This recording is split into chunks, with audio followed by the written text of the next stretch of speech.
ওই ভারতের ইশারা ইঙ্গিতে ভারতের তৈরি করা সন্ত্রাসদেরকে দিয়ে আমার দেশের হাতিকে গুলি করে হত্যা করেছে, ঠিক কিনা? আমরা বলতে চাই, এদেশে অন্তর্বর্তী সরকার আপনার ক্ষমতা থাকাকালীন ভারতের এজেন্ট যারা বাংলাদেশে আছে একটাকেও ছাড় দেওয়া হবে না। আপনি যদি ছেড়ে দেন, বাংলাদেশের তৌহিদি জনতা ছাড়বে না, ছাড়বে না, ছাড়বে না। ভারতকে বলতে চাই, ভারতের সরকারকে বলতে চাই, আপনার লাল চক্ষুকে বাংলার তৌহিদি জনতা কানা করে ছেড়ে দেবে। সাবধানে থাকবেন, বাংলার ভূখণ্ডে থেকে ভারতের দালালি বাংলার তৌহিদি জনতা মানবে না, ঠিক কিনা?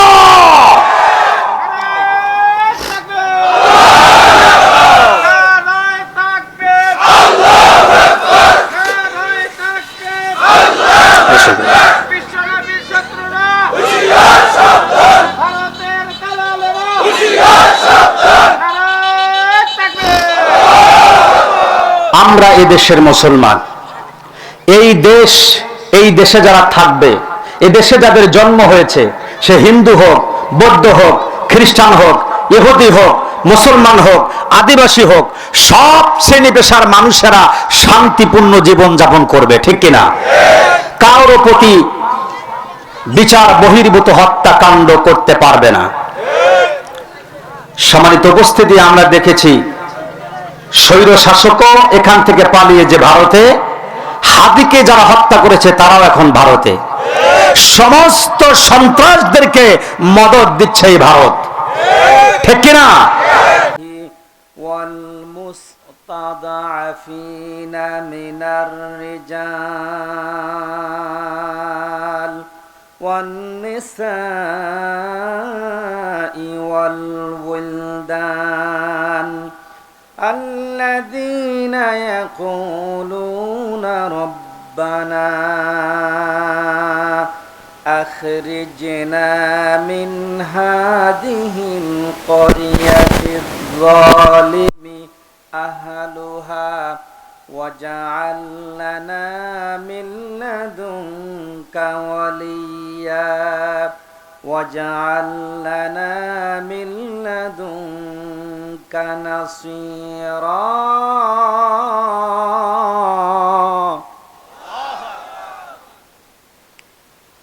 মাইকটা নাড়িয়েন না, হ্যাঁ, খুব ভালো আছে, 2-3 ঘন্টা কথা বলা যাবে।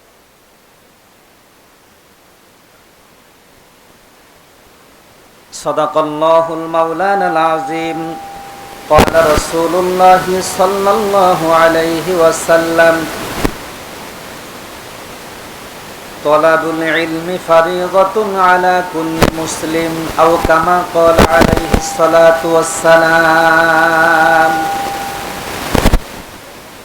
সৎসঙ্গ যেমন আতুরির দোকান, যদিও বা না কিনে তবুও পাবে ঘেরান। অসৎ সঙ্গ যেমন কামারির পিটা, যদিও কাপড় সারিয়া বসে তবুও লাগিবে তার ছিটা। চেয়ে দেখো নারী একবার তুমি, চেয়ে দেখো নারী একবার তুমি, ওই জাহালিয়া যুগের পানে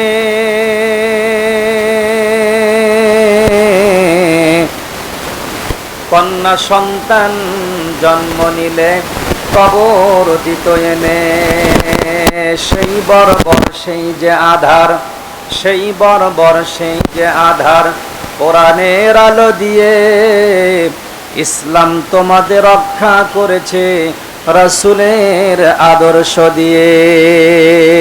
লিল্লাহি তাকবীর, লিল্লাহি তাকবীর। ওই রাসূলের আদর্শের দরকার আছে না নাই? আরো জোরে বলেন, আছে না নাই? অথচ রাসূল যখন তার আদর্শের কথা বলছিলেন, শিহাবে আবু তালিবের কারাগারে রাসূলকে 3 বছর বন্দী করে রেখেছিলেন, ঠিক কিনা? কোরআনুল কারীমের কথা যারা ময়দানে বলেছেন অতীতে, 56 বছরে তাদের উপরেও জুলুম, নির্যাতন, নিপীড়নের স্টিম রলার চলেছে, ঠিক না বে ঠিক? ভবিষ্যতে যে হবে না তার কি গ্যারান্টি? হতেও হতেও আরো জোরে হতেও। জি আমার ভাইরা খেয়াল করেন, এখন আল্লাহর নবী সাল্লাল্লাহু আলাইহি ওয়াসাল্লাম বললেন প্রত্যেক মুসলমান নর এবং নারীদেরকে ইলম শিক্ষা করা ফরজ। আমি আপনাদের কাছে প্রশ্ন রেখে বলতে চাই, এই বাংলাদেশে 96% মুসলমান, কিন্তু আপনাদের এই প্রধান পাড়া শেখবাদা মসজিদে জুমার দিন আজকে ছিল, মুসল্লিরা যখন মসজিদে ঢুকে গেলেন দরজাটা লাগাই দিয়া গেটে দাঁড়ায় যদি জিজ্ঞেস করেন ভাই আপনার নাম কি, বলে মোহাম্মদ আব্দুল করিম, 5টা কালিমা পড়েন আর নামাজের 5টা সূরা বলেন, নামাজ পড়তে 5টা দোয়া লাগে, আত্তাহিয়াতু দরুদ শরীফ, দোয়ায়ে মাসুরা, দোয়ায়ে কুনুত, কথা বলে না? সানা বলেন, আত্তাহিয়াতু দরুদ শরীফ, দোয়ায়ে মাসুরা, দোয়ায়ে কুনুত, 5টা দোয়া লাগে নামাজ পড়তে। মুসলমান 5টা দোয়া পড়বেন, গেট দিয়ে বের হয়ে যাবেন আর 500 করে টাকা নিয়ে যাবেন। আমার মনে হয় গেট দিয়ে অর্ধেক মুসল্লি বের হবে না, জালনা ভেঙে বের হয়ে যাওয়া লাগবে।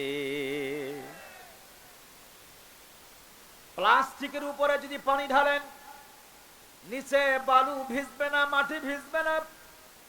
যেই মুসলমানের ভিতরে কোরআন নাই, হাদিস নাই, ইলম নাই, কালাম নাই, প্লাস্টিকের মতো একটা হৃদয়, অন্তর, এই অন্তরের ভিতরে 56 বছর নয় আরো 356 যুগ দিয়ে যদি কথা বলেন তারপরেও কাজ হবে না, ঠিক কিনা? তাহলে ইলম শিখতে হবে। আমি এর উপরে কিছু কথা আপনাদের খেদমতে বলে যাব। রাসূল করিম সাল্লাল্লাহু আলাইহি ওয়াসাল্লামের উপরে যে কোরআন নাজিল হয়েছেন, এই কোরআন নাজিল হলো 2 জায়গায়। জোরে বলেন কয় জায়গায়? আরো জোরে। একটি জায়গার নাম হলো মক্কা, আর একটি জায়গার নাম হলো মদিনা। মদিনায় যে সূরাগুলো নাজিল হয়েছেন ওই সূরাগুলোর নাম হলো মাদানী, আর যেই সূরাগুলো মক্কায় অবতীর্ণ হয়েছেন ওই সূরাগুলোর নাম হলো মাক্কি। আমার বন্ধুগণ, মাক্কি সূরাগুলোর ভিতরে আল্লাহ রাব্বুল আলামিন 3 ধরনের আলোচনা করেছেন। 1 নাম্বার হলো তাওহীদ, আল্লাহ এক, দ্বিতীয় কাউকে আল্লাহ হিসাবে মানা যাবে না। 2 নাম্বার হলো আমার নবীজি বলেছেন শরব, এই যে আকাশ দেখছো আকাশ থাকবে না, জমিন দেখছো জমিন থাকবে না, গ্রহ উপগ্রহ নক্ষত্র গ্যালাক্সি উল্কা ধূমকেতু ইল্লিন সিজ্জিন কিছুই থাকবে না, পাহাড় পর্বত নদ নদী খাল বিল গাছপালা তরুলতা বৃক্ষরাজি কিচ্ছু থাকবে না। যেই পাহাড়গুলো তোমরা দেখতেছো পাহাড়গুলো তুলোর মতো উঠতে থাকবে, চন্দ্রের আলো হারিয়ে যাবেন, সূর্যের আলো হারিয়ে যাবেন, তারকারাজিগুলো ছুটে ছুটে পড়তে থাকবে, সব ছিন্ন ভিন্ন হয়ে যাবেন। আর আগের পরের সমস্ত মানুষগুলোকে আল্লাহ রাব্বুল আলামিন আবার পুনর্জীবিত করবে। মানুষ শত শত কোটি কোটি বছর ধরে কবরের ভিতরে থাকবে, সেই মানুষগুলোকেও ইসরাফিল আলাইহিস সালামের ফুৎকারের সাথে সাথে আবার জীবিত করে হাসরের ময়দানের দিকে চালিত করা হবে। হাসরের ময়দানে যাবেন, নেকি বদির পাল্লা ওজন দেওয়া হবে, যাদের বদির পাল্লা হবে ভারী, আল্লাহ বলবেন ফেরেশতা এদেরকে ধরে নিয়ে যাও জাহান্নামের বাড়ি। কোরআনুল কারীম বলেন ওয়াসিকাল্লাযীনা কাফারু ইলা জাহান্নামা যুমারা, জাহান্নামের ফেরেশতারা ওদেরকে ধরবেন, হাতে বেড়ি লাগাবেন, পায়ে বেড়ি লাগাবেন, পিটায়া পিটায়া জাহান্নামের দিকে নিয়ে যাবেন। বলুন তো আমরা কি জাহান্নামে যেতে চাই? জাহান্নামে যদি যেতে না চাই তাহলে আমাদের করণীয়টা কি? এরপরে আল্লাহ রাব্বুল আলামিনের হাবিব বলেন শোনো, মিজানের পাল্লায় যখন ওজন দেওয়া হবে, নেকির পাল্লাটা যদি হয়ে যায় ভারী, তাহলে আমলনামা ডান হাতে দেবেন আর ফেরেশতাদেরকে বলবেন এদেরকে ধরে নিয়ে যাও জান্নাতের বাড়ি। কারণ এরা দুনিয়াতে এমন কাজ করেছিল, ওই যে প্রধান পাড়া শেখ বাদা কোরআনুল কারীমের মাহফিলে বসে বসে কোরআনুল কারীমের কথা শুনেছিল, জীবনের সিদ্ধান্ত গ্রহণ করেছিল, অন্যায় ছেড়ে দিলাম, জুলুম ছেড়ে দিলাম, নির্যাতন নিপীড়ন ছেড়ে দিলাম, আর কোন দিন দুনিয়ার কোন মানুষের খারাপ করব না। আল্লাহ রাব্বুল আলামিনের কাছে যখন এইভাবে সিদ্ধান্ত গ্রহণ করেছেন, আমার আল্লাহ পাক ওই দিন থেকে এই শেখ বাদার কোরআন শোনা মানুষগুলো, কোরআন বুঝা মানুষগুলোকে, দিন বুঝা মানুষগুলোকে ঘোষণা দিয়ে দেন, যেদিন তুমি তাফসীরুল কোরআন মাহফিলে বসে সিদ্ধান্ত গ্রহণ করেছো দুনিয়ার সব খারাপ কাজ ছেড়ে দিলাম, ভালো কাজের জন্য জীবনটাকে উৎসর্গ করে দিলাম, ওই দিন থেকে তোমার জন্য এই জান্নাতকে সুসজ্জিত করে সাজানো হচ্ছে। আস্তে করে বলুন সুবহানাল্লাহ। বলবেন আসো আসো রে এ শেখ বাদার মুসলমানেরা, নারীরা, পুরুষেরা, কে কোথায় আছো? আসো আসো, তোমাদের জন্য জান্নাতের দুই ধারে সুন্দর সুন্দর রমণীদেরকে, সুন্দর সুন্দর যুবকদেরকে দাঁড় করানো আছে। ওরা জান্নাতের ফুল নেবে, জান্নাতের আতর নেবে, জান্নাতের সুঘ্রাণ নেবে, আর জান্নাতি লোকদের উপরে ছিটানো শুরু করবেন আর বলতে থাকবেন সালামুন আলাইকুম তিবতুম ফাদখুলুহা খালিদিন।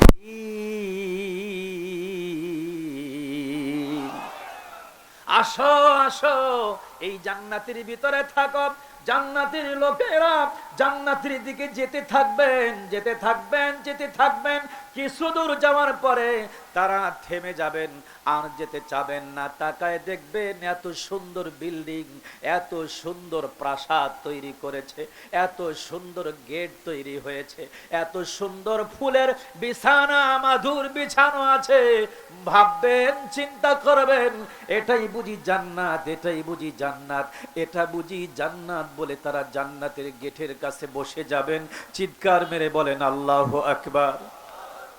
এই দুনিয়াতে যেদিন একটা মেয়ের বিয়ে ঠিক হয়ে যায়, আজ 19 তারিখ, আগামী 1 তারিখে বিয়ে হবে, শ্বশুর বাড়িতে আমজাম শুরু হয়ে যায়, দাওয়াত কার্ড বানানো শুরু হয়ে যায়, আত্মীয় স্বজনের কাছে খবর যায়, মেসেজ যায়, আবার নিজের বাড়িতেও বাবা মেয়ের জন্য কেনাকাটা, বাড়ি ঘর দুয়ার পরিষ্কার পরিচ্ছন্ন করা শুরু করে দিয়ে দেন। কারণ সিদ্ধান্ত যেই দিন নিয়েছে মেয়েটাকে বিয়ে দিব, আর 11 দিন পর, 11 দিন বাড়িতে ধুমধাম শুরু হয়ে যায়, কেনাকাটা শুরু হয়ে যায়, আনন্দ উচ্ছল বাড়িটাতে দিন এবং রাত চলতে থাকে।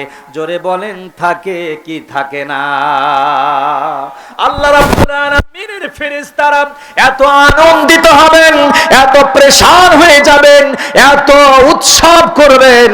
ও শেখ বাদার মুসলমান নারীরা, পুরুষেরা, শোনো, তোমরা যেই দিন সিদ্ধান্ত নিয়েছিলে আজ থেকে আমি পাপ ছেড়ে দিলাম, পুণ্যের কাজে আমার জীবনটাকে উৎসর্গ করে দিলাম, ওই দিন থেকে তোমার জন্য জান্নাতকে সাজানো হচ্ছে, সাজানো হচ্ছে।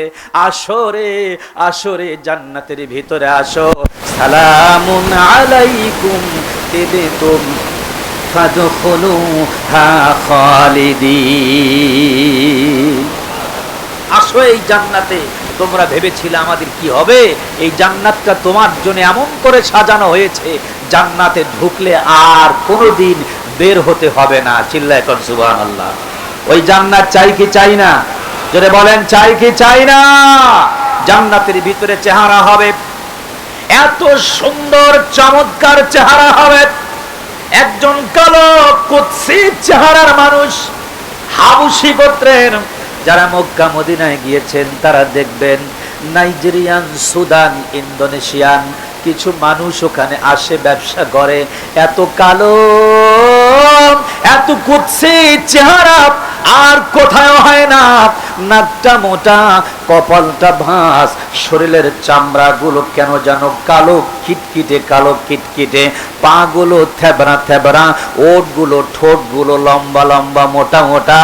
এই মানুষের ভিতর থেকে একজন কালো মানুষ আমার রাসূলুল্লাহর কাছে গিয়া বললেন, ইয়া রাসূলুল্লাহ, ইয়া হাবিবাল্লাহ, বলুন তো আমি এত কালো কুৎসিত চেহারা, আমাকে দেখতে ভালো লাগে না। রাসূল গো বলুন, আমি যদি আপনার মতো করে কথা বলি, আপনার আচরণে আচরণ তৈরি করি, আপনার আখলাককে আমার ভিতরে ধারণ করি, ইয়া রাসূলুল্লাহ বলুন আমি কি কোনোদিন জান্নাতে যেতে পারবো? আমি কি জান্নাতে যেতে পারবো? আমার কি জান্নাত কপালে জুটবে? আমার রাসূল ওই কালো কুৎসিত চেহারার মানুষের দিকে তাকায়া বলতেছে, রে হাবশী, কালো রে, তোর চেহারাটা যদি কালো কিন্তু দিলটা এত ভালো রে, আমি রাসূলের মতো আদর্শ গঠন করবে, আমি রাসূলের মতো করে চলবে। আন সাহাল বিন সাদ রাদিয়াল্লাহু তাআলা আন্নাহু ক্বাল ক্বালা রাসূলুল্লাহ সাল্লাল্লাহু আলাইহি ওয়াসাল্লাম, মাইয়াদ মান লিমা লিহিয়াইহি ওয়া মা বাইনা রিজলাইহি আদমানু লাহুল জান্নাহ। আন সাহাল বিন সাদ থেকে বর্ণনা করেন, কোন মানুষ যদি আমার রাসূলের মতো করে কথা বলে, আমার রাসূলের মতো করে তার জীবন আদর্শ চরিত্র গঠন করে, যার জবানটা রাসূলের জামানতে দিয়ে দিবেন, যার ইজ্জতটা রাসূলের জামানতে দিবে। আমার রাসূল কোনদিন জেনা করে নাই, উলঙ্গ হয়ে থাকে নাই, বিবস্ত্র হয় নাই। এই সতীত্ব যদি কোনো পুরুষ কোনো মহিলা হেফাজত করে, আর জবান দিয়ে হারাম খাবে না, সুদ খাবে না, ঘুষ খাবে না, মিথ্যা কথা জবানে বলবে না, গাঁজা খাবে না, মদ খাবে না। আমার শেখ বাধার প্রধান পাড়ার যুবকেরা শোনো, এই মুখটা দিয়ে গাঁজা খাও, মদ খাও, এই মুখ দিয়ে মিথ্যা কথা বলো, আমার ক্ষতি হবে না, তোমার সবচাইতে বেশি ক্ষতি হবে। আমার রাসূল বলেছেন, যাদের মুখে হারাম খাদ্য ঢোকে ওই ব্যক্তির জন্য আমার রাসূল কোনোদিন জান্নাতের সুপারিশ করবে না।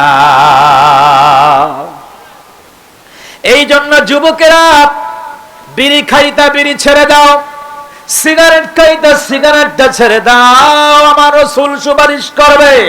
গাঁজা খাইতা আজকের ময়দানে তওবা করো রে যুবক, আর কোনোদিন গাঁজা আমার মুখে দেব না। আমি কোরআন শপথ করে বলি, এই শপথ করা যেই ছেলেটি আর জীবনে কোনোদিন গাঁজা, মদ, নেশাজাত দ্রব্য মুখে দেবে না, আল্লাহর কসম কসম কসম, ওই যুবক আমার রাসূলের সুপারিশ নিয়া জান্নাতের ভিতরে থাকবে। চিৎকার করে বলেন সুবহানাল্লাহ, আরো জোরে চিৎকার দিয়ে বলুন সুবহানাল্লাহ। আমার যুবক ভাইরা, জীবনটাকে নষ্ট করো না, মদ গাঁজা ফিঙ্গি যায় নষ্ট করো না, কারণ তোমার সৃষ্টি সম্পর্কে একটু পরে আমি বক্তব্য দেব, বুঝতে পারবে তোমার কতটুকুন দাম্ভিকতা, তোমার কতটুকুন ক্ষমতা, তোমার কতটুকুন পাওয়ার, তোমার কতটুকুন শক্তি। এই কোরআনুল কারীম তোমাকে বুঝায় দেবে তুমি কতটুকুন শক্তি নিয়ে পৃথিবীতে চলছো, আর কতদিন থাকতে পারবে। আমার মনে হচ্ছে শেখ বাদার ভাইয়েরা আপনারা কষ্ট পাচ্ছেন। আলোচনা কি চলবে? আর একটু সামনের দিকে নিয়ে যাই। কালো কুৎসিত চেহারার মানুষটি রাসূলুল্লাহকে বললেন, মনে আছে না নাই? লোকটিকে আমার রাসূল ডেকে বলতেছেন, রে হাবশী, শোন রে শোন, তোর চেহারাটা কালো কিন্তু তোর অন্তরটা ভালো। আমি রাসূল তোকে কথা দিলাম, আমার মতো করে কথা, আমার মতো করে চরিত্র যদি গঠন করতে পারো রে যুবক কালো, তুমি আর কালো থাকবে না, তুমি জান্নাতি হয়ে যাবে। এই কুৎসিত কালো চেহারার হাবশী রে, শুনে রাখো, তুমি শুধু জান্নাতে যাবে তাই নয়, তুমি আমি রাসূলের সঙ্গে জান্নাতে থাকবে। একটু আওয়াজ দিয়ে বলুন সুবহানাল্লাহ, আরো আওয়াজ দিয়ে বলুন সুবহানাল্লাহ। শুধু রাসূলের সঙ্গে থাকবে এমনটা নয়, আমার রাসূলুল্লাহ জান্নাতের বর্ণনা দিতে গিয়ে বলেছেন, যেই মানুষগুলো জান্নাতের ভিতরে যাবে, ওটা বুড়া হোক আর কালো হোক, খাটো হোক লম্বা হোক, কিন্তু তার চেহারাটা এত চমৎকার হবে, উচ্চতা হবে 120 হাত লম্বা, আর গর্দানটা হবে 18 গজ প্রশস্ত। মানুষের মুখটা এত বিশাল বড় হবে, চেহারাটা এত সুন্দর হবে, এক পাশ থেকে গালটা আর এক পাশে যখন ঘুরাবে 1000 বছর দূর থেকে চেহারার ভিতরে বিদ্যুতের মতো ঝলক মারবে। চিৎকার মেরে বলেন আল্লাহু আকবার। উপরে কাপড় পরে বুকের ওড়নাটা পিছনের দিকে ফেলে দিয়া হিল হিল কিলকিল করে রাস্তা দিয়ে হাঁটো, মনে রাখবে 5-10 বছর পরে তোমার চেহারাটা দেখার জন্য কোনো যুবক থাকবে না। তোমার মাথার চুলটা পেকে যাবে, মুখের গালের গোস্তটা ভস্কে যাবে, তোমার পেটের সন্তান যখন ভূমিষ্ঠ হবে তখন তোমার চেহারাটা আর সুন্দর থাকবে না, থাকবে না, থাকবে না। মাত্র 15-20 বছরের জন্য চেহারার ঝলক দিয়া কিয়ামতের দিন অনন্ত জীবনের জান্নাতটাকে হারাস না রে বোন, হারাস না। আল্লাহর কোরআনের দিকে তাকা, আমার রাসূলুল্লাহর হাদিসের দিকে তাকাও, জীবনটা গঠন করো অনন্ত জীবন। ও মহিলা, তুমি জান্নাতের ভিতরে 70টা হুরের চাইতেও তোমার চেহারা সুন্দর হয়ে যাবে। জোরে কোন সুবহানাল্লাহ, আরো জোরে সুবহানাল্লাহ। কষ্ট হচ্ছে আপনাদের? আমার দাঁড়িয়ে থাকা ভাইয়েরা একটু মেহেরবানি করে ভিতরে বসে পড়েন।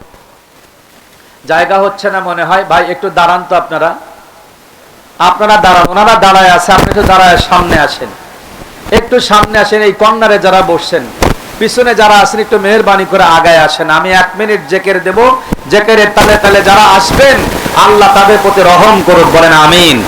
আমি দোয়া করি আপনাদের জন্য, যারা 1 ফিট আগায় আসবেন একটু জেকের করেন সুবহানাল্লাহ। পছন্দ হবে না, তাই আপনারা যেহেতু এই এলাকার মানুষ, আপনাদের ডান হাতটা একটু উপরের দিকে উঠান তো দেখি কার কার ডান হাত আছে, উঠায় রাখেন। আর এই যে ডান দিকে, এই পাশে আমার ডান দিকে রাস্তার দিকে একটু নজর দেন, দিয়ে হাতটা দিয়ে এই ভাইদেরকে একটু ডাক দেন। আমার ডাক ওরা শুনতেছে না, আপনারা সবাই ডাকলে ওরা শুনবে। আসো আসো বলেন, আসো, জোরে বলেন আসো, বলেন আসেন, আরো জোরে আসেন, ভাইয়েরা আসেন। বাস, ওনাদের এখন বিবেক বিবেচনায় বলবে যে আসতে হবে, ঠিক কিনা? দেখছেন, আমি বিদেশি লোক, আমার কথা শুনে না, ভিন্ন জেলার মানুষ, আর আপনারা এলাকার লোক ডাক দিলেন, কি চমৎকার করে বসে গেল। আল্লাহু আকবার বলেন। আপনাদের এলাকার মানুষ খুব ভালো। আমি আর একটু সামনে এগিয়ে যাব, কথা বলে না, আর একটু যাব, মানে আপনাদের কাছে না, আলোচনার সামনে যাব নাকি? খেয়াল করেন আমার দিকে। আল্লাহ রাব্বুল আলামিন কোরআনুল কারীমের ভিতরে ডেকে বললেন, ওয়ামা লাকুম লা তুকাতিলুনা ফি সাবিলিল্লাহি ওয়াল মুস্তাদআফিনা মিনার রিজাল ওয়ান নিসাই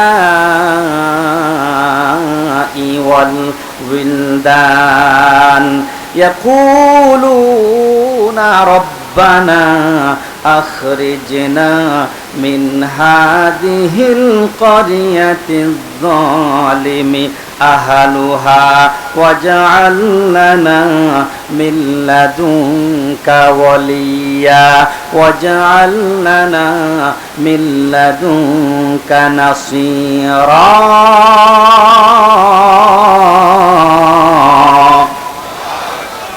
হুজুর কি বললেন বুঝলাম না, কি বললেন বুঝলাম না, কারণ এটা তো আরবি ভাষা। আমাদের দেশের আরবি ভাষা আমরা বুঝি, কথা বলে না। আমার মুজাম্মেল ভাই হজে গেছে কয়েকবার, আমি তো প্রতি বছরে 2বার 3বার 4বার যাই। আল্লাহ আমাকে 2013 সাল থেকে একাধিকবার নিয়ে গেছে। এই গত মাসের 5 তারিখে গেছি, 21 তারিখে আসছি, 40 জনকার একটা কাফেলা নিয়ে। বলেন আলহামদুলিল্লাহ। উমরা যেতে চান আমাকে বলবেন, হজে যেতে চান আমাকে বলবেন, আপনার একেবারে ভোগান্তি মুক্ত ব্যবস্থা করে দেব, এবং আমি সঙ্গে থেকে মক্কা মদিনার সব জায়গা দেখাবো। একেবারে তায়েফ থেকে বনু সাদ গোত্র পর্যন্ত আমার রাসূলুল্লাহকে যে মাঠ থেকে তুলে নিয়ে সিনা মোবারক চাক করেছিলেন, ওই মাঠ পর্যন্ত আপনাদেরকে নিয়ে যাব যদি আল্লাহ হায়াতে বাঁচায় রাখে। বলেন আল্লাহু আকবার। আমি ওখানে যে ওই জায়গাগুলো আপনাদের সামনে ওখানেই উপস্থাপন করে আপনাদেরকে বুঝাই, এটা আমার কাছে ভালো লাগে। খেয়াল করেন আমার ভাইয়েরা, আরবি ভাষা আমরা বুঝি না। বাংলাদেশের রংপুরের একজন হাজি হারাম থেকে বের হয়ে আসতেছেন, দেখে নাইজেরিয়ান দোকানদার এরকম জুব্বা নিয়ে বিক্রি করে, ডাকে ডাকে বলে, হাজি খামসা রিয়াল, খামসা রিয়াল, 10 রিয়াল, 10 রিয়াল। এই ভাই কথা ঠিক না? রংপুরের হাজি খালি কেবল গেছে, হয়তো বুঝে নাই। ডাক দেওয়ালে এটার দাম কত? দোকানদার টের পাইছে এটা যদিও বাঙালি, তো এই তো দাম জিজ্ঞাসা করছে, তো বলছে হাজি খামসা রিয়াল, খামসা রিয়াল। রংপুরি হাজি কাছে মুইফির কুটে খামসা খামসি করলো। বলেন এই খামসা খামসি আর ওই খামসা খামসি দুইটা কি এক? ওই খামসা মানে 5 আর এই খামসা মানে তামান্নে। কথা কয় না আমার ভাইয়েরা। কোরআনুল কারীমের ভাষা আমরা বুঝি না। এই কারণে 56 বছরে এত তাফসীর, এত ওয়াজ, এত নসিহত, যেখানে কথা ঢালার জায়গাটা আমার সঠিক নাই। মুসলমান কোরআন শিখতে হবে, কোরআন বুঝতে হবে, কোরআন মানতে হবে। মক্কার লোকেরা কোরআন পড়তে পারতেন কারণ তাদের ভাষা ছিল আরবি। ওরা কোরআন পড়তেন, কোরআন বুঝতেন। যারা মানতেন না তারা ছিলেন কাফির, আর যারা মেনে নিয়েছিলেন তারা ছিল মুমিন, তারা ছিল মুসলমান, তারা ছিল রাসূলুল্লাহর সাহাবী। আস্তে করে বলেন কথা ঠিক কিনা? আজকেও বাংলাদেশে যারা কোরআন বোঝে না তো বোঝে না, আবার কোরআন মানেও না। কথা বলে না। কোরআন মানে তো মানে শুধু পড়ার জন্য। কোরআন পড়ে মনে করে আমার জান্নাত হবে। এই কোরআন পড়ে মুখে চুমু দিয়া মসজিদের তাকের উপরে রেখে দেয়। কিন্তু কোরআন যে বলেছেন আস-সারিকু ওয়াস-সারিকাতু ফাকতাউ আইদিয়াহুমা জাযাআম বিমা কাসাবা নাকালাম মিনাল্লাহ। চোর চুন্নি যদি ধরা পড়ে তাহলে কোরআনের আইন, যেই কোরআন পড়ে জান্নাত চাই, ওই কোরআন বলছে যদি চোর ধরা পড়ে, চুন্নি ধরা পড়ে, তাদের 2 হাত কেটে দাও। ইউনিয়নের চেয়ারম্যান কাটতে পারবে না, মেম্বার কাটতে পারবে না, ওসি কাটতে পারবে না, ডিসি কাটতে পারবে না। আদালতে তুলে কোরআনের ফয়সালা হবে, তারপরে তার হাত কাটা হবে। জোরে বলুন কথা ঠিক কিনা? আমাদের পঞ্চগড় কোর্টে গিয়া দেখবেন লাল কাপড় দিয়ে কোরআন শরীফকে বাঁধা আছে। কোরআন শরীফ কোর্টে আছে, কিন্তু ওই কোর্টে কোরআনের আইন বাস্তবায়ন নাই। যেই কোরআন কোর্টে আছে কিন্তু কোরআনের আইন চলে না, ওই কোর্ট আমরা চাই না। যেই কোর্টে কোরআন আছে কোরআনের আইন চলবে ওই কোর্টে, ঠিক কিনা? এই কারণে মুসলমান যারা কোরআনের আইন ব্যক্তি, পরিবার, সমাজ, রাষ্ট্রে কায়েম করবে, ওটা যদি দাড়ি ছোট হয় জান্নাতে যাবে। কথা বলে না? যেই লোকটা কোরআনের আইন ব্যক্তি, পরিবার, সমাজ, রাষ্ট্রে চাবে, আর ওই পথে যারা সংগ্রাম করবে, ওই লোকটা যদি কালো হয় তারপরেও জান্নাতে গিয়া 120 হাত লম্বা, 1000 বছর দূর থেকে তার চেহারা চমকাবে। আমাদের কোরআনের পক্ষে থাকার দরকার আছে না নাই? আরো জোরে বলেন আছে না নাই? কোরআনের পক্ষে থাকবেন তাহলে কোরআন পড়েন, কোরআন বোঝেন, কোরআন বুঝে যদি মনে করেন আমি কোরআনের পথে চললে জান্নাতে যাব, আর কোরআন যদি ছেড়ে দেই, আইন যদি ছেড়ে দেই, তাহলে আমার জাহান্নাম হবে, এইটা যেই দিন বুঝবেন ওই দিন আর আমাদের মতো মৌলবী স্টেজে টাকা দিয়ে নিয়ে এসে বক্তৃতার প্রয়োজন হবে না। কোরআন পড়বেন না, খালি ওয়াজ শুনবেন, মুই আওয়াজ করি যাম, পয়সা দে বেটা, কথা বলে না, ভাও শুনি দেব, হবে না, এটা জ্বালা। কথা বলেন, এই যে 1.5 ঘন্টা 2 ঘন্টা চিৎকার করলাম, এর কি পার্সের ক্ষতি হয় না? কয়েকদিন আগে ডাক্তার দেখলাম দিনাজপুরে, আতিকুর রহমান স্যার, ওইখানে লেখা আছে পরামর্শ ফি নতুন রোগী 700, পুরাতন রোগী 500। আমি মৌলবী এত জায়গায় ওয়াজ করি, আমার ফ্রি দেখে নাই। আমি তাকে পরিচয় দিলাম, স্যার আমি হাজিনিয়া যাই, আমি ওয়াজ করি, বক্তা, মাথা ঝোঁকা দিচ্ছে, হ্যাঁ ঠিক আছে, সব ঠিক আছে, মুখ পয়সা দাও। অতএব বক্তারাও বলে যে সব ঠিক আছে, অনেক দূর থেকে আসলাম, হ্যাঁ পয়সা দাও, কথা বলে না। এখন আপনাদের টাকা দিতে হবে না, কিন্তু আপনাকে কোরআন পড়তে হবে, কোরআন শিখতে হবে। কোরআন যারা পড়াবে, যারা শিখাবে, তাদের পরিশ্রমের পয়সা তাদেরকে দিয়ে এই কোরআন শিখুন, কোরআন বুঝুন, কোরআন দিয়ে ব্যক্তি, পরিবার, সমাজ গড়ুন। আমাদের এত চিৎকার করে পরিবেশ নষ্ট করার কোনো প্রয়োজন নাই। ঠিক বললাম কি ভাইয়েরা আমার? শুনেন, নবীজি যখন মক্কায় ছিলেন 88টি সূরা নাজিল হয়েছেন। নবুয়তের কথা যখন বলতেন, আমার মুজাম্মেল হক ভাই, আব্দুল সালেক ভাই যখন মক্কায় গিয়েছেন, দেখেছেন মক্কার ঘরের নিকটে একটি পাহাড় আছে, ওই পাহাড়ের নাম হলো সাফা পাহাড়। সাফা পাহাড়টি এখন টাইলস করা, সামান্য মাথাটা বের করা আছে, তাও মাথার উপরে ছাদ দেওয়া।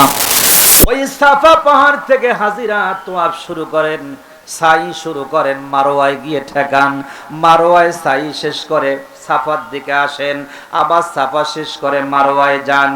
সাফা মারোয়া 7 বার সাই করার পর মারোয়া পাহাড়ে দাঁড়ায়া কাবার দিকে দুখানা হাত পেতে দোয়া করতে হয়, কারণ হযরতে হাজরা আলাইহিস সালাম পানির জন্য ছটপট করে যখন পানি পেলেন না, ছোট্ট ইসমাইল যেখানে কাবা ঘর সেখানে বসে আছেন, পানির জন্য ছটপট করতেছে। আমার ইসমাইলের মা হাজরা দেখলেন পানি যেহেতু পেলাম না, এখন আমার মাওলা, আমার আল্লাহ ছাড়া কোনো আমার উপায় নাই। ছোট্ট শিশুর দিকে মুখটা ঘোরাইয়া মা দুঃখিনী হাত দুটো আকাশের দিকে দিলেন, আর দোয়া করতে শুরু করলেন। তুলতে তুলতে হাতের সীমানা যখন শেষ হয়ে গেছে, আমার আল্লাহ পাক জিবরাইলকে ডাকতে বলে, জিবরাইল রে, আমার হাজরার হাতের সীমানা শেষ, আমার কুদরতের সীমানা শুরু হয়ে গেল। চিৎকার মেরে বলেন আল্লাহু আকবার। জিবরাইল রে, যা যা, আমার ইসমাইলের পায়ের গোড়ালি দিয়ে মাটিতে পাহাড়ে ধাক্কা দিচ্ছে 1 ফোঁটা পানির জন্য। যা রে যা, আমার হাজরার দোয়া করা শেষ, হাত তোলা শেষ, আমার জান্নাতের নহর, আমার জান্নাতি পানির একটা নহর নিয়া ইসমাইলের পায়ের গোড়ালি পাথর ফাটায়া পানিগুলো বের করে দিয়ে দে। একটু চিৎকার মেরে বলেন সুবহানাল্লাহ। হাত দুটো নামালেন, টাকা দেখতেছেন হযরত ইসমাইলের দিকে, পানি গড়ে গড়ে গড়ে গড়ে যাচ্ছে, পানির নহর, পানির বন্যা বয়ে যাচ্ছে। হযরতে হাজরা আলাইহিস সালাম এসে ওই পানির চতুর্দিক দিয়ে পাথরগুলো কুড়ায়া কুড়ায়া জমা করা শুরু করলেন, পানি যেন চলে না যায়। ওই জায়গাটা জমজমের কূপ। পৃথিবীর যেই দেশ থেকে যেই মানুষগুলোই যায়, জমজমের পানি মুখে দিলে নিজ নিজ দেশ এলাকার পানির স্বাদ আল্লাহ তার মুখের মধ্যে দিয়ে দেয়। চিৎকার মেরে বলেন আল্লাহু আকবার, আরো জোরে বলেন আল্লাহু আকবার। আমার মায়ের, আমার বোনেরা, খেয়াল করুন, আমি আপনাদের আলোচনায় যেতে হয়তোবা পারবো কিনা জানি না, যেহেতু দ্বিতীয় মেহমান, সেই কারণে আমার সংক্ষিপ্ত সময় হবে। 2 থেকে 3 ঘন্টা কোরআনুল কারীমের কথা বললে মগজটা একটু পরিষ্কার করা যেত, কথাগুলো দিলের ভিতরে ঢুকায় দেওয়া যেত। বন্ধুরে আমার, বাপজান আমার, খেয়াল করেন আমার দিকে। আমি হয়তো এই প্রধান পাড়ায় আজকের জীবনের শেষ আলোচনা হতে পারে, আবার কোনোদিন দেখা হলে, হায়াত থাকলে দেখাও হয়ে যেতে পারে। এই কারণে বলবো, কানটা লাগায় দিয়ে দেন আমার মায়ের, আমার বোনেরা। হাজরা আলাইহিস সালাম যদি হাতের সীমানা শেষ হওয়ার পরে জান্নাতের পানি পেতে পারে, ও শেখ বাদার মায়েরা, বোনেরা, আপনাদের হাত এত পবিত্র, হাজরার মতো দোয়া করতে দেরি হবে, আপনাদের পাওনা আল্লাহ দিতে দেরি করবে না। কিন্তু দিলটা, মনটা হযরতে হাজরার মতো বানাতে হবে। জোরে বলেন ঠিক কিনা? আর যদি হাজারার মতো না বানায় হাসিনার মতো বানান, তাইলে তো আপনাকে দেশ ছেড়ে পালাতে হবে, পালাতে হবে, ঠিক কিনা? পালা রে পালা, জলদি পালা, নইলে তোদের গলে ঝুলবে তালা, ঠিক কিনা? সম্মানিত ভাইয়েরা আমার, খেয়াল করুন, আমি বেশি গভীরে যাব না, এই কারণে যাব না, সময় কম। সাতক্ষীরার বক্তা এসেছে, এখন আর 14 ক্ষীরার দাম নাই, ঠিক না বে ঠিক? সাতক্ষীরার আলোচনা শুনলেই আপনাদের মনটা জুড়ায়ে যাবে, জুড়ায়ে যাবে। আমি দিনাজপুরের মানুষ, আমার আলোচনা যখন তখন শুনতে পারবেন, এই কারণে সময় কম আমার। খেয়াল করেন আমার দিকে, নবী আমার মক্কাতুল মুকাররমায়, মনে আছে? মক্কাতুল মুকাররমায় সাফা পাহাড়ের উপরে দাঁড়ায়া বক্তব্য দিলেন, ইয়া সাবাহা, ইয়া সাবাহা, ইয়া সাবাহা, সকালের বিপদ, সকালের বিপদ। সব লোকেরা, মক্কার যারা আশেপাশে ছিল, দৌড়ায় চলে গেল সাফা পাহাড়ে। সঙ্গে গেল চাচা আবু লাহাব, তিনিও গেলেন। যাইয়া দেখলেন ভাতিজা মুহাম্মদ এই পাহাড়ের উপরে দাঁড়াইয়া বিপদের কথা সংকেত দিচ্ছে। ডাক দিয়ে বললেন, ভাতিজা রে, এই সকাল বেলা পাহাড়ের উপরে দাঁড়ায়া কেন এভাবে চিৎকার করছো? কি তোমার বিপদ হয়েছে বলো? ভাতিজা মুহাম্মদ ডেকে বলতেছেন, চাচা, ওয়ান টেস্ট, আমি মুহাম্মদ যদি আপনাদেরকে বলি, ওই যে পাহাড়টা দেখা যায় নবীজির ঘরের পিছনে, আবু জাহেলের বাড়ির সামনে মারওয়া পাহাড়, মারওয়া পাহাড়ের পরে হলো আবু জাহেলের বাড়ি, আবু জাহেলের বাড়ির পরে হলো আমার রাসূলুল্লাহর বাড়ি, রাসূলুল্লাহর বাড়ির পিছনে হলো আবু কুবাইস পাহাড়। ভাতিজা ডেকে বলতেছে, চাচা, ওই আবু কুবাইস পাহাড়ের অপোজিটে শত্রু বাহিনী লুকিয়ে আছে, আমি মুহাম্মদ যদি বলি আমাদেরকে আক্রমণ করবে, আপনি কি বিশ্বাস করবেন?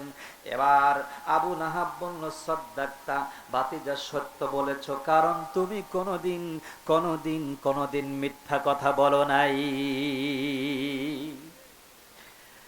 এই কথা শোনার পর একটু সাহস পেলেন ভাতিজা মুহাম্মদ, ডেকে বললেন, চাচা, তাহলে যেই কারণে ডেকেছি সেই কথাটা কি শুনবেন? আবু লাহাব বলে, ভাতিজা বলো, কেন তুমি ডেকেছো? বলছে, বললাম এই কারণে তোমাদেরকে ডেকেছি, একটা কালিমা যদি পড়ো তাহলে এই মক্কা শুধু নয়, গোটা দুনিয়ার রাষ্ট্র ক্ষমতা আল্লাহ তোমাদেরকে দেবে। সুবহানাল্লাহ। ক্ষমতা লোভী আবু লাহাব বলছে, ভাতিজা রে, বলো কোন কালিমা পড়লে রাষ্ট্র ক্ষমতা পাওয়া যাবে, ওই কালিমার দরকার। এবার নবীজি বললেন, চাচা তাহলে আমার সাথে আপনারা সবাই মিলে পড়েন লা কুলু লা ইলাহা ইল্লাল্লাহ। পড়েন লা ইলাহা ইল্লাল্লাহ, আল্লাহ ছাড়া কোনো ইলা নাই। এই মক্কার আবু লাহাব কথাটা বুঝতে পেরেছেন। আল্লাহ ছাড়া ইলা নাই মানে আমরা তো আইন তৈরি করে মক্কা চালাচ্ছি। এখন আমরা আইন যারা তৈরি করে, তার মানে বাংলাদেশ একটা দেশ না, এই দেশের যে পার্লামেন্ট আছে, এই যে দেবীগঞ্জ বোদা উপজেলা একটা নির্বাচন হবে না, এইখানে যিনি এমপি হবেন ওনার কাজ হলো সংসদে গিয়ে এই দেশটা কিভাবে চলবে এই আইন তৈরি করবেন। কথা বলে না? এদেরকে বলা হয় আরবি ভাষায় ইলা। এই ইলার কাজ হলো আইন তৈরি করা। আবু লাহাব বলে আমরা ইলা থাকতে আবার তুমি যে ইলার কথা বলো ওই ইলাকে মানলে আমাদের ইলাগিরি আর থাকবে না, অতএব তুমি মুহাম্মদের কথা আমরা শুনতে রাজি না। আবু লাহাব পাথর তুললেন, নবীজির উপরে নিক্ষেপ করলেন। সাথে সাথে আল্লাহ রব্বুল আলামিন আয়াতে কারিমা নাজিল করে বললেন তাব্বাত ইয়াদা আবি লাহাবিন ওয়া তাব।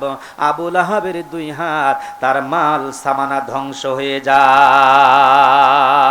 ভাইরা আমার, এই কালিমার কথা বলতে গিয়া, তাওহীদের কথা বলতে গিয়া মক্কা নগরীতে পাথর নিক্ষিপ্ত হয়েছেন। তায়েফের ময়দানে দন্দন মোবারক, তায়েফের ময়দানে রক্তাক্ত হয়েছিলেন, উহুদের ময়দানে দন্দন মোবারক শহীদ করেছেন। এবং শিয়াবে আবু তালিবের কারাগারে 3 বছর নবীজি বন্দী ছিলেন। আমরাও দেখেছি বাংলাদেশে শুধু নয়, গোটা পৃথিবীতে যেখানেই কোরআনওয়ালারা কোরআনের কথা বলে লা ইলাহা ইল্লাল্লাহ, আইন চলবে আল্লাহর, এ কথা বলতে গেলেই জেল, জুলুম, নির্যাতন, নিপীড়ন আছে না নাই? বেশি গভীরে যাব না, কারণ আপনারা বোঝেন, সব কথা বোঝেন। এই জন্য সংক্ষেপ করে একটু টাচ দিয়ে দিয়ে সামনের দিকে নিয়ে যেতে চাই। আল্লাহ রাব্বুল আলামিন বলেছেন, তোমরা দেখো নবী করিম সাল্লাল্লাহু আলাইহি সাল্লাম যখন দেখলেন মক্কা নগরীতে মানুষেরা জুলুম, নির্যাতন, নিপীড়নের শিকার হচ্ছেন, আর যারা গুম হয়ে যায়, খুন হয়ে যায়, খুঁজে পাওয়া যায় না, তাদের সন্তানগুলো, স্ত্রীগুলো এবং দুর্বল যারা শিয়াবে আবু তালিবের কারাগারে বন্দী ছিল, ওরা রব্বুল আলামিনের কাছে হাত পেতে পেতে দোয়া করতেন, ওয়ামা লাকুম লা তুকাতিলুনা ফি সাবিলিল্লাহ। আল্লাহ বলতেছেন ওয়ামা লাকুম লা তুকাতিলুনা ফি সাবিলিল্লাহ, তোমাদের কি হলো? তোমরা আল্লাহর পথে সংগ্রাম করছো না। আল্লাহর আইনকে বাদ দিয়ে যারা মানুষের তৈরি করা মতবাদকে রাষ্ট্রে কায়েম করতে চায় তাদের বিরুদ্ধে সংগ্রাম করতে হবে, ঠিক কিনা? তোমরা কেন সংগ্রাম করছো না, এটা আল্লাহ প্রশ্ন করেন।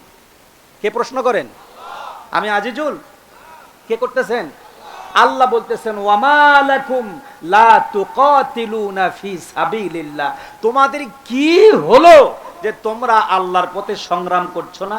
আমি গবেষণা করে দেখলাম আমাদের কি হয়েছে, যে আমরা কোরআন পড়তে পারি না, কোরআন বুঝতে পারি না। আমাদের ঘরে কোরআন আছে, আগুন লাগলে বাড়ি পুড়ে, কোরআন পুড়ে না। এই কোরআনের ভিতরের অংশটা আমরা বুঝতে পারলাম না, এইটা আমাদের ব্যর্থতা, ঠিক কিনা? এই কারণে আমরা বাতিলের সঙ্গে সংগ্রাম করছি না, বাতিলের সঙ্গে আমরা সুলসুলা হয়ে তাদের সাথে মিশে যাচ্ছি, চিনি আর পানি, ঠিক না বে ঠিক? আল্লাহ বলেন শোনব, ওয়াল মুস্তাদাফিনা মিনার রিজাল, দুর্বল যারা পাওয়ার নাই ওই সকল পুরুষেরা কারাগারে বন্দী হয়ে আর্তনাদ করে কাঁদে, অথবা রাতে ঘুমাতে পারে না, কোন এক জায়গায় নির্জনে গিয়া বসে বসে আল্লাহর কাছে কাঁদে কাঁদে কাঁদে। আর বলে কি বলে? সেই কথাটা আল্লাহ 1400 বছর আগে আমাদেরকে জানায় দিয়েছেন, আমি কি বলবো নাকি? আল্লাহ বললেন এটা চিৎকার করে কাঁদে, আমার আজকে দেখার মতো কেউ নাই, আমার সন্তানগুলো বাবার স্নেহ, ভালোবাসা, মায়া, মমতা থেকে ছিন্ন। চিল্লায় বলেন ঠিক কিনা? আমার ভাইয়েরা, তাহলে মহিলাগুলো কেঁদেছিলেন 17 বছর, পুরুষেরা কেঁদেছেন 17 বছর, তাই নয়? ওয়াল উইলদান, ছোট্ট ছোট্ট শিশুরা ঈদের দিনে ঈদগার মাঠে যাবে বাবার সাথে, বাবা কারাগারে অথবা হারায় গেছে, খুঁজে পাওয়া যাচ্ছে না, বাবা গুম হয়ে গেছে, খুন হয়ে গেছে। সন্তানগুলো কাঁদে, সবার বাবা মাঠে যায়, আমার বাবা কই, আমার বাবা কই, আমার বাবা কই। ঈদগার ময়দানে চোখের পানি ফেলে শিশুগুলো কেঁদেছিলেন। বলুন তো, এই নিষ্পাপ শিশুদের বদদোয়া আল্লাহর কাছে পৌঁছে কি পৌঁছে না? পৌঁছে গেছেন। ওয়াল উইলদান, ওরা বলতো ইয়াকুলুনা রব্বানা, হে আমাদের রব, হে আমাদের লালনকারী, হে আমাদের পালনকারী, শোনো শোনো শোনো, আখরিজনা, আমাদেরকে বের করে নেন, রব্বানা আখরিজনা মিন হাযিহিল ক্বরিয়াতিজ যালিম, এই জালেমের শাসন থেকে আমাদেরকে বের করে নেন, জালেমের জুলুম থেকে আমাদেরকে বের করে নেন, জালেমের নির্যাতন থেকে আমাদেরকে বের করে নেন। স্ত্রী বলে আমার স্বামী কবে আসবে, সন্তান বলে আমার বাবা কবে আসবে, মা বলে আমার কলিজার বাঁধন ছিঁড়া সন্তানটা কোথায় চলে গেল। মা কাঁদতে কাঁদতে অন্ধ হয়ে গেছে, বাবা পাগলের মতো ছুটে বেড়াইতো। ওই আর্তনাদ গুলো আল্লাহর কাছে কবুল হয়েছিলেন। 1450 বছর আগে যারা আর্তনাদ করেছে, 1450 বছর পরে যারা আর্তনাদ করেছে, তাদের দোয়া আল্লাহর কাছে মঞ্জুর হলো কিভাবে দেখেন। আল্লাহ তারা বললেন মিন হাযিহিল ক্বরিয়াতিজ যালিমি আহলুহা, আমাদের জালেমের শাসন থেকে বের করে নেন। ওয়াজআল লানা মিন লাদুনকা ওয়ালিয়া, আল্লাহ আমাদেরকে একজন নেক শাসক দেন, যার কাছে আমরা নিরাপদ থাকব, যার কাছে আমার সন্তান নিরাপদ থাকবে, যার কাছে আমার স্ত্রীরা নিরাপদ থাকবে। ঘর থেকে তুলে নিয়ে নির্যাতন করবে না, স্টিম রলার চালাবে না, নারী নির্যাতন করবে না, নারী ধর্ষণ করবে না। আমরা শুনেছি ওই 17 বছরে নারীরা বিচার পাইতে গিয়া, বিচার চাইতে গিয়া ও থানাতে ধর্ষণের শিকার হয়েছে। কথা বলেন ঠিক কিনা? এই ধর্ষণকারীদের ব্যাপারে আল্লাহর কাছে যারা ফরিয়াদ করেছিলেন, ওই নারীদের দোয়া কবুল হয়েছেন। ওরা বলেছেন আল্লাহ আমাদেরকে একজন শাসক দেন, একজন নেতা আমাদেরকে দেন। রব্বানা আখরিজনা মিন হাযিহিল ক্বরিয়াতিজ যালিমি আহলুহা ওয়াজআল লানা মিন লাদুনকা ওয়ালিয়া, আল্লাহ আমাদেরকে নেতা দেন, ভালো নেতা দেন। আর নেতা শুধু দিলেই হবে না, ওয়াজআল লানা মিন লাদুনকা নাসীরা, আল্লাহ আমাদেরকে আপনি সাহায্য করেন। আল্লাহর সাহায্য এসেছিল বলেই এই ছোট্ট ছোট্ট কলেজের স্টুডেন্টরা কয়েকজনে 158 জন মিলে আন্দোলন করে দীর্ঘ সময়ের স্বৈর শাসক ভারতের উস্কানিতে যারা আমাদের উপরে নির্যাতন চালিয়েছিল, তারা পালাতে বাধ্য হয়েছে। ঠিক কিনা? আজকেও দেখতে পাচ্ছি ওই ভারতের ইশারা ইঙ্গিতে ভারতের তৈরি করা সন্ত্রাসদেরকে দিয়ে আমার দেশের হাদিকে গুলি করে হত্যা করেছে। ঠিক কিনা? আমরা বলতে চাই এদেশে অন্তর্বর্তী সরকার আপনার ক্ষমতা থাকাকালীন ভারতের এজেন্ট যারা বাংলাদেশে আছে একটাকেও ছাড় দেওয়া হবে না। আপনি যদি ছেড়ে দেন, বাংলাদেশের তৌহিদি জনতা ছাড়বে না, ছাড়বে না, ছাড়বে না।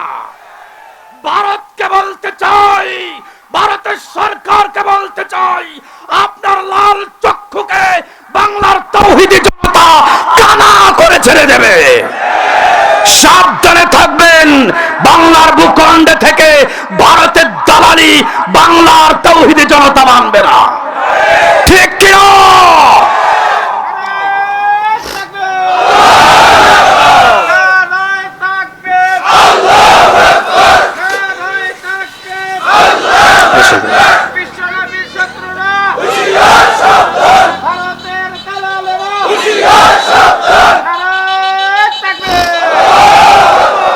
আমরা এদেশের মুসলমান, এই দেশে যারা থাকবে, এ দেশে যাদের জন্ম হয়েছে, সে হিন্দু হোক, বৌদ্ধ হোক, খ্রিস্টান হোক, ইহুদি হোক, মুসলমান হোক, আদিবাসী হোক, সব শ্রেণী পেশার মানুষেরা শান্তিপূর্ণ জীবন যাপন করবে। ঠিক কিনা? কারোর প্রতি বিচার বহির্ভূত হত্যাকাণ্ড করতে পারবে না। সম্মানিত উপস্থিতি, আমরা দেখেছি স্বৈর শাসকও এখান থেকে পালিয়ে যে ভারতে, হাদিকে যারা হত্যা করেছে তারাও এখন ভারতে, সমস্ত সন্ত্রাসদেরকে মদদ দিচ্ছে এই ভারত, ঠিক কিনা? তাওহীদি জনতা বসে থাকবে না। ভাববেন এটা 96% মুসলমানের দেশ। এদেশে অলি আউলিয়া গাউস কুতুব আবদাল রয়েছেন, ঠিক কিনা? 850 বছর আগে দিনাজপুরের জমিন আল্লাহর 40 জন অলি এসেছিলেন, যাদের কবরগুলো আজও পর্যন্ত এই দিনাজপুরের জমিনে রয়েছে। বের হয়ে আসবেন সেহেল গাজী মাজার শরীফ, 40 জন আল্লাহর অলি গাজী ছিলেন, যুদ্ধ করে তারা বিজয়ী হয়েছেন। গোপালগঞ্জ বাজার এখনো রয়েছে, গোপাল রাজার মন্দির এখনো রয়েছেন, কান্তজির মন্দির এখনো রয়েছেন। কান্তজির মন্দিরের পূর্ব দিকে ইক্ষু খামারের ভিতরে 62 হাত কবর, মুসলমানদের যুদ্ধ করে ক্ষত বিক্ষত লাশকে সেখানে দাফন করা হয়েছে। মুসলমানদের এই ভূমি রক্তে কিনা ভূমি, ঠিক কিনা? 1 ইঞ্চি ভূমি আমরা কাফের মুশরিকদের কাছে বিক্রি করব না। কি মনে করেছেন জীবন দেওয়ার অভ্যাস আগেও ছিল, এখনো আছে, ভবিষ্যতেও থাকবে। তোমাদের মতো কাপুরুষ নয় গুলি করে পালায়ে যাবে, ঠিক কিনা? সম্মানিত উপস্থিতি, আমি মনে হয় একটু কথা বেশি বললাম। আমি বিএনপি বুঝি না, আওয়ামী লীগ বুঝি না, জামাত বুঝি না। এদেশে বিএনপি নির্বাচন করবে, বিএনপি আমাদের ভাই, কথা বলে না। জামাত করবে, তারা আমাদের ভাই। যারা ক্ষমতার মসনদে আসবে তারা কোরআন সুন্নাহর আলোকে রাষ্ট্র পরিচালনা করবে, আমরা তাদেরকে 1000 বার স্যালুট দেব। আর কোরআন সুন্নাহর বাইরে যদি আপনি যেতে চান তাহলে আপনাকেও একদিন এদেশের মাটি চিনে ছাড়বে, ক্ষমতার থেকে নামায়া ছাড়বে, আলু ভর্তা বানাবে।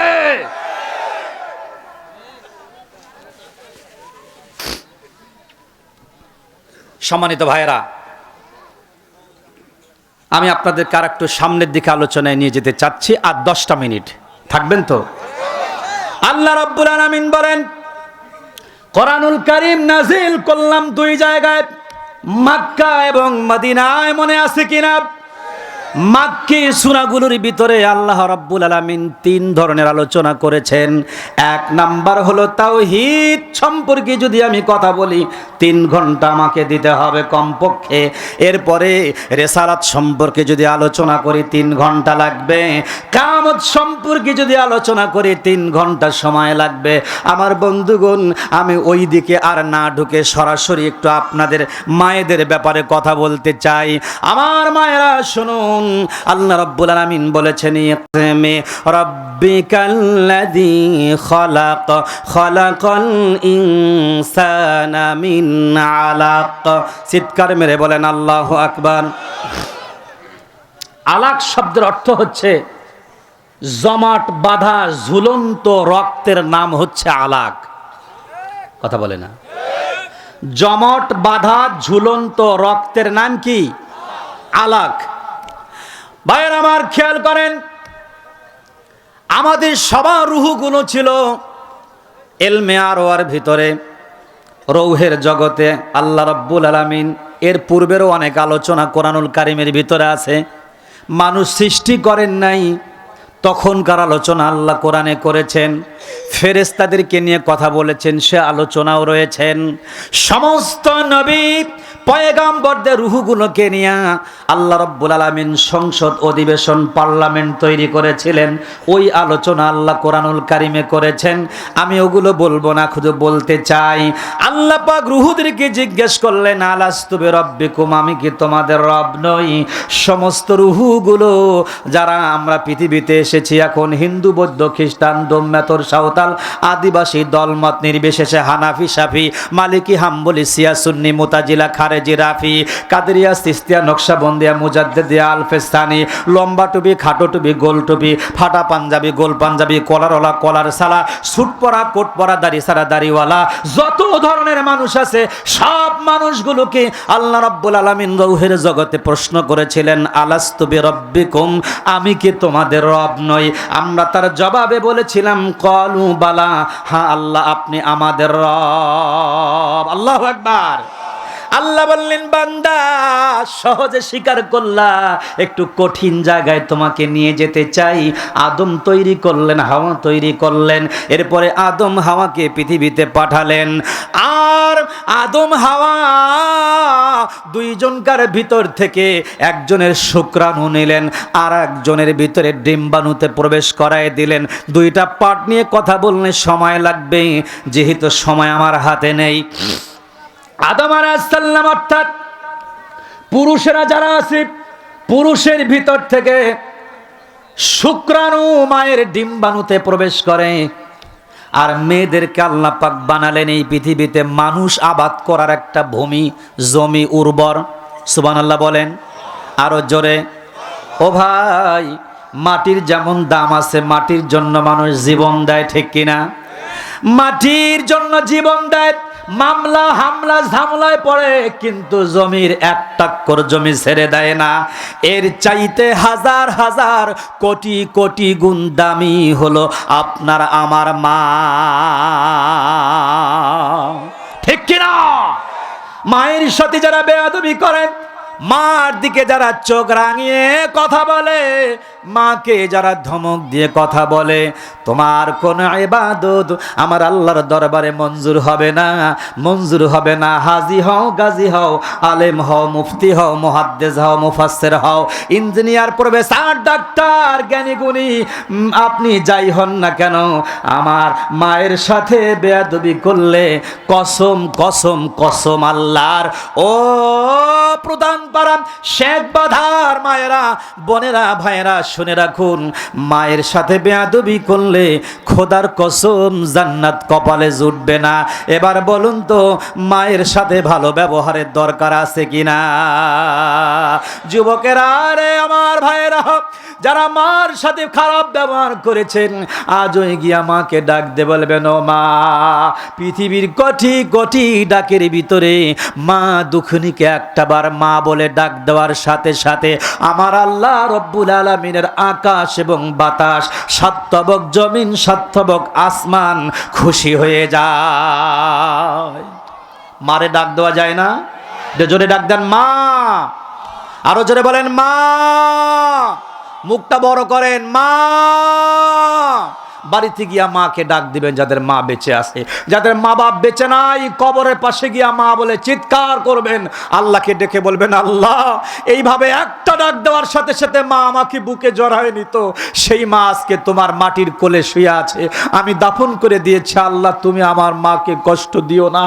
আমার মা আমাকে বিছানায় ঘুম পাড়াইতো, প্রচন্ড গরমের ভিতরে আমার বুকে বাতাস দিত, মা ঘুমাইতো না, আমাকে প্রচন্ড শীতের ভিতরে কম্বলের ভিতরে ঘুমাইতো, মা অনেক সময় কম্বলের অংশ পাইতো না। ওই মা, আল্লাহ তোমার এই মাটির পেটের মধ্যে শোয়াই দিয়েছি, আল্লাহ তুমি আমার মাকে কষ্ট দিও না। এক ফোঁটা চোখের পানি দুনিয়াতে ফেলতে দেরি হবে, ইয়েতিমের দোয়া আল্লাহর দরবারে কবুল হতে দেরি হবে না। আরো জোরে বলেন আল্লাহু আকবার। এই ময়দানে আখিরি মুনাজাত করে মায়ের জন্য দুই ফোঁটা চোখের পানি ছেড়ে দিয়ে যাবেন। এই মা না আপনাকে সিদ্ধ করে ডিম খাওয়াইতো, একটা ডিম না খাইলে পিছনে পিছনে ঘুরতো, খা বাবা খা, বাবা খা, একবার কুসুম একবার উপরের সাদা অংশ, কতবার ছিঁড়ে ছিঁড়ে আপনার পিছনে পিছনে ঘুরতো। কি বলেন মা ঘোরে না? আর বলেন ঘোরে না? আপনি কি ওই মায়ের পিছনে একটা দিন ঘুরছিলেন? মা খাও, মা খাও। মা একটা সময় পাগলের মতো, ছোট্ট শিশুর মতো হয়েছিল, কিন্তু আপনি নাকটা ঝাড়ি দিয়েছেন, কানটা ঝাড়ি দিয়েছিলেন। আজকে তওবা করবেন এই ময়দানে। কষ্ট হচ্ছে, আমি আমার শেষ পর্যায়ে চলে আসছি, আলোচনা আর দীর্ঘায়ু হবে না। খুব খেয়াল করেন, মায়ের পেটের ভিতরে শুক্রাণু যখন ঢুকে গেলেন আল্লাহ পাক, তার পূর্বে তো অনেক কথা, আমার ভাই আমাকে বানাইছে দ্বিতীয় বক্তা, আমি 1.5 ঘন্টার বেশি কথা বলতে পারবো না। আর আমাকে কেন জানি এই দেবীগঞ্জে খালি দ্বিতীয় বক্তাই বানায়, দ্বিতীয় বক্তাই বানায়, কি যে পাইছে মুখ আল্লাহ জানে। আরে প্রাণ খুলে মানুষ কথা শুনতে চায়, জোরে বলেন ঠিক কিনা? এই কথাগুলো আমি মন খুলে বলতে পারি না, মন খুলে বলতে পারি না। দেখেন এক একজনকার চাউনিটা আপনারা দেখেন। আমি তো রাজনীতি করতে আসি নাই, ভোট চাইছে নাকি? দরকার নাই, ভোট আপনার দরকার নাই। আপনি যদি মুসলমান হন, কোরআনের পক্ষে থাকবেন, এটা যথেষ্ট, ঠিক কিনা? আসুন, আষাঢ় এবং শ্রাবণ 2 মাস আকাশের বৃষ্টি হয়, জমিনের জোয়ার ভাসে, বর্ষাকাল, ঠিক কিনা? এই বর্ষাকালে আপনাদের পাশে এই নদীর নাম কি? হ্যাঁ, পুরো কুরুম। এই কুরুম নদীর পানি তখন ভাসে, ঠিক কিনা? না আপনারা ভাসায় দেন? আকাশের বৃষ্টি মাঝে মাঝে 3 দিন 5 দিন 7 দিন অনাবরত নামতে থাকে, ঠিক কিনা? এইটা আমরা কখনো চিন্তা করি নাই। শুধু মুরব্বীরা আমাদেরকে বলতো যে প্রথম বর্ষার পানি এখানে নামা যাবে না, ঘা হবে, চুলকানি হবে, পাসরা হবে। কথা বলে না? কেন বলতেন? আমার কাছে শোনেন, কোরআন গবেষণা করতে হয়, গবেষণা করে কিছু কথা বলতে হয়। আমি আজিজুল ইসলাম বাংলাদেশের কোনো বক্তার বক্তৃতা নকল করে কথা বলি না, কোনো বক্তার কণ্ঠকে নকল করে কথা বলি না। আল্লাহ পাক আমাকে যা দিয়েছেন তাই যথেষ্ট, ঠিক কিনা? এইটার উপরে চলবো ইনশাআল্লাহ। খুব খেয়াল করেন, এদিকে মনোযোগটা দিয়ে দেন। এই যুবক, আমার দিকে তাকাও। আষাঢ় এবং শ্রাবণের বৃষ্টি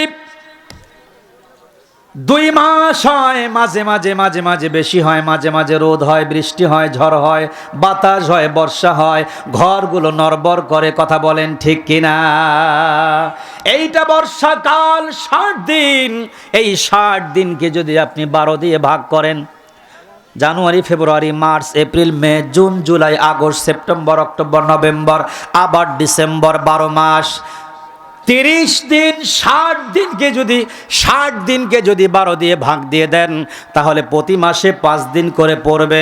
আমার বন্ধুগণ, আকাশের বৃষ্টি, জমিনের জোয়ার, এইটা হলো দুনিয়ার জমির ফসল ফলাদি ফলানোর জন্য, জমিনকে উর্বর করার জন্য আল্লাহ রব্বুল আলামিন পানি দেন, বৃষ্টি দেন, ঝড় দেন, বাতাস দেন। খেয়াল করেন আমার দিকে, এই প্রচণ্ড শীতের মৌসুমে বৃষ্টি হয় না, ধুলাবালিগুলো উড়ে উড়ে গাছের পাতাগুলো সাদা হয়ে যায়। চাচা যায় কিনা? ঘরের চাল টিনগুলো দেখবেন, টিনের অরিজিনাল রং নাই, ওর উপরে আবরণ পড়ে গেছে ধুলাবালু। শিয়াল, কুকুর, মানুষ রাস্তাঘাটের যেখানে সেখানে পায়খানা প্রস্রাব করে দিয়েছে। আকাশের বৃষ্টি যখন হয়, সঙ্গে সঙ্গে বাতাস চলে আসে, বাতাসের বাড়িতে গাছের পাতায় পাতায় বাড়ি লেগে ময়লাগুলো ধুয়ে নিচে পড়ে, উচার পানিগুলো নিচে আসে, চালের পানিগুলো নিচে আসে, গড়ানির পানিতে ময়লাগুলো ধুয়ে ধুয়ে খালে চলে যায়, খালের পানি নালায় যায়, নালার পানি ডোবায় যায়, ডোবার পানি করম নদীতে যায়, করম নদীর পানিগুলো করতোয়া নদীতে চলে যায়। 1 বার 2 বার বৃষ্টি হওয়ার পর, পানি হওয়ার পর, পানিগুলো যখন পরিষ্কার হয়ে যায়, তখন আমাদের যুবকেরা ওই পানিতে গিয়া সাঁতার কেটে মজা পায়। জোরে জোরে বলেন ঠিক কিনা? খুব পয়েন্টে আসছি। আহারে, আষাঢ় শ্রাবণ, জি শেষ। ভাই কষ্ট হচ্ছে? হ্যাঁ, মোট দশা এরকমই হয়। আপনার একটু হাত তুলেন তো, হাত নামান। এইবার 5টা হাত তুলবেন, 5টা খালি। এই কোরআন শরীফ আপনাদের চোখের সামনে রাখলাম। এটা মাদ্রাসায় পড়ানো হয়। এই মাদ্রাসার একটা হাফেজ ছাত্র বানানোর জন্য আপনার জীবনের 1000 টাকা ওই মায়ের জন্য দিয়ে দিবেন, যেই মা আপনার পিছনে ডিম সিদ্ধ করে নিয়ে দৌড়ায় বেড়াইতো, খাওয়াইতো। আজকে আর ওই মাকে ডিম খাওয়াইতে পারবেন না। 1000 টাকা ওই মায়ের জন্য কোরআনের মাদ্রাসায় দান করবেন। এরকম 5 জন। একজন একটু দাঁড়ায় বলেন, হুজুর আমি টাকা নিয়ে আসছিলাম, আমার কাছে আছে, আমার মায়ের মায়ার কারণে, মাহাব্বতের কারণে আমি এই টাকাটা আর ফিরে নিয়ে যাব না, আমার কলিজার বাঁধন ছিঁড়া ওই মায়ের জন্য 1000 টাকা কোরআনের মাদ্রাসায় দিয়ে গেলাম। আমি গত মাসেও মক্কা মদিনায় থেকে ফিরে এসেছি, আবার হজের মৌসুমে হজে যাব। বাইতুল্লাহ গিয়ে আপনার জন্য দোয়া করব, আল্লাহ এই প্রধান পাড়া এই শেখ বাদার একজন ভাই সর্বপ্রথম দাঁড়াইয়া 1000 টাকা তার মাকে দিয়েছিল, আজকে আমাকে দিবেন না, মাদ্রাসায় না, আপনার মায়ের নামে দেবেন, আপনার বাপের নামে দেবেন, আপনার কলিজার টুকরা সন্তানের নামে দিবেন, স্ত্রীর নামে দিবেন। স্ত্রীগুলো আছে স্বামীর নামে দিয়ে দেয়। আহারে, এই আপনজনদের এই দানটুকুন কবুল করেন। আমি পাঁচজন ব্যক্তির দানটা নিয়েই আমি আমার সামনের আলোচনায় যাব। যদি আপনারা টাকা দেন আমি বুঝবো যে আলোচনাও শুনতেছেন, নাহলে এত চিৎকার করে লাভ কি? কথা ঠিক না? একজন মা হারা সন্তান দাঁড়ায় 1000 টাকা নিয়ে আসেন ইনশাল্লাহ। নারায়ে তাকবীর, নারায়ে তাকবীর। আমার ভাই দানকারী ভাই বলেন আমার ভাই বাস আমার এই ভাই যুবক আজকের 1000 টাকা 1000 না, ওর কপালে আল্লাহ লক্ষ লক্ষ টাকা দিবে, বলেন আমিন। কি নাম চাচা? আল্লাহ ডিমলা সুন্দর খাতা ইউসুফ আলী ভাই, নবীর নামের নাম। 1000 টাকাই কোরআনের মাহফিলে দান করলেন। আল্লাহ, বৃদ্ধ মানুষ, আল্লাহ গো যখন চোখটা বন্ধ করে মা দুখুনির চেহারাটা চোখের সামনে ভেসে উঠে, রব্বুল আলামিন কোন দিন যেন তার মায়ের মতো সেও চলে যাবে। আল্লাহ আমার ইউসুফ আলী ভাইয়ের 1000 টাকা কবুল করেন। এটাকে দিল লিখন নামে একজন ভাই, আল্লাহ তার জন্য আমি আপনার কাছে চাই 1000 না, আল্লাহ আপনি তারে লক্ষ কোটি টাকার মালিক বানায়া দেন। যুবক রাস্তা দিয়ে চলবে, অ্যাক্সিডেন্ট থেকে হেফাজত করেন, ব্যবসা করবে, ব্যবসায় বরকত দিয়ে দেন, ছেলে মেয়ে হলে মা বাবার খেদমতকারী বানায় দেন। আল্লাহ লিখুন এতগুলো সন্তানের ভিতরে একজন লিখুন দৌড়ায় এসে তার মায়ের জন্য 1000 টাকা দিয়েছে। আল্লাহ, এ কোন মায়ের সন্তান গো? এই ময়দানে কত মায়ের সন্তান রয়েছে, মা দুখুনি কবর থেকে তাকায় আছে, বেটা রে বেটি রে।